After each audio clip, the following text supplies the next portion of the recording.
तो भैया विनेश फोगाट का सिल्वर मेडल पक्का हो गया है लगभग, क्योंकि इंडिया को नियमों में एक कमी मिल गई है और अगर इंडिया उस नियम का फायदा उठाने में कामयाब रहा तो दोस्त अपना सिल्वर पक्का है।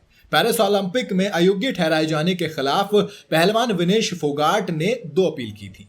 एक ये कि वो जो 100 ग्राम वजन वाली, दूसरी सिल्वर के लिए। और अब अपील पर नतीजे का इंतजार पूरा देश कर रहा है, क्योंकि CAS सभी पक्षों की दलील सुनने के बाद अब फैसला सुनाने के लिए आज तैयार है। ये फैसला इतना इंपॉर्टेंट है कि 150 करोड़ हिंदुस्तानी इस फैसले पर नजर गड़ाए बैठे हैं। पिछले हफ्ते जापान की यूई सुसाकी के खिलाफ जीत हासिल करने के अलावा विमेन कैटेगरी की 50 किलो वाली फ्री स्टाइल रेसलिंग के अंदर विनेश फोगाट ने धुआं उठा दिया था और आखिर में वो गोल्ड जीतने के लिए अमेरिका के सारा हिल्डरब्रेंड के खिलाफ लड़ने वाली थी, लेकिन 100 ग्राम वेट उनका एक्स्ट्रा निकला, जिसकी वजह से उन्हें पूरे ओलंपिक से बाहर कर दिया गया। पूरे ओलंपिक से बाहर, इसका मतलब कि वो जो सिल्वर पक्का था वो भी कैंसिल कर दिया। अब ऐसे में सबका मूड खराब हो गया और कहा गया कि चलिए अपील करते हैं। कोर्ट ऑफ आर्बिट्रेटरी लॉ के अंदर इस फैसले के खिलाफ अपील की गई और मांग की गई कि विनेश फोगाट को क्यूबा की पहलवान के साथ, गुज़मैन जिनको हराया था विनेश ने, उनके साथ जॉइंट सिल्वर मेडल दिया जाए।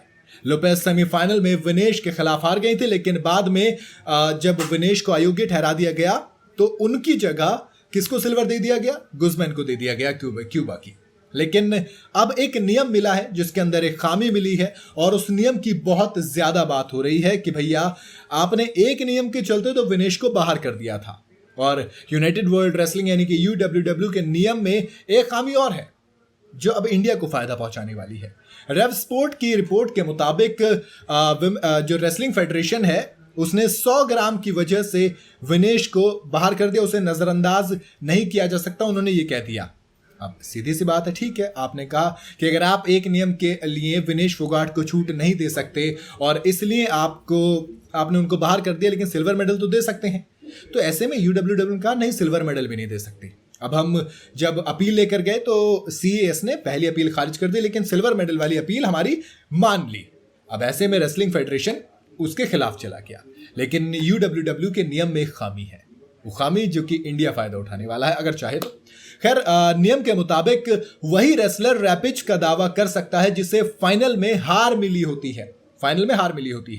50 किलोग्राम वाली जो फ्री स्टाइल रेसलिंग थी उसमें जापान की यूई सुसाकी को रैम्पेज राउंड में ब्रॉन्ज मेडल के लिए लड़ने का मौका दिया गया था, लेकिन नियमों के मुताबिक विनेश फाइनलिस्ट थी ही नहीं, क्योंकि उन्हें वजन की वजह से पहले ही गोल्ड मैच से पहले बाहर कर दिया, यानी कि वो फाइनल खेली ही नहीं।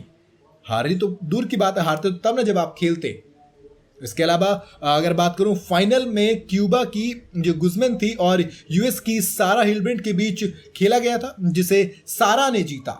दूसरी ओर फाइनल में विनेश तो थी ही नहीं, फिर किस आधार पर सुसाकी को रैपिज में रेसलिंग करने का मौका दिया गया? क्यों परमिशन दी गई? अब सवाल लोग उठा रहे हैं। माने अगर नियम का पालन किया जाता तो सुसाकी को रैम्पेज खेलने का मौका मिलना ही नहीं चाहिए था, लेकिन यूनाइटेड वर्ल्ड रेसलिंग ने ऐसा होने दिया। इसका मतलब ये कि आपने उस चीज को जाने दिया। और जो विनेश 16 राउंड खेली थी, जिन्होंने यूई सुसाकी को हराया था, उनको मौका नहीं दिया गया। ऐसे में देखा जाए तो विनेश को फाइनल में शामिल नहीं करते हैं तो यकीनन सुसाकी को भी रैम्पेज के मुकाबले में हिस्सा नहीं लेना चाहिए था, नहीं लेने देना चाहिए था उन्हें भी।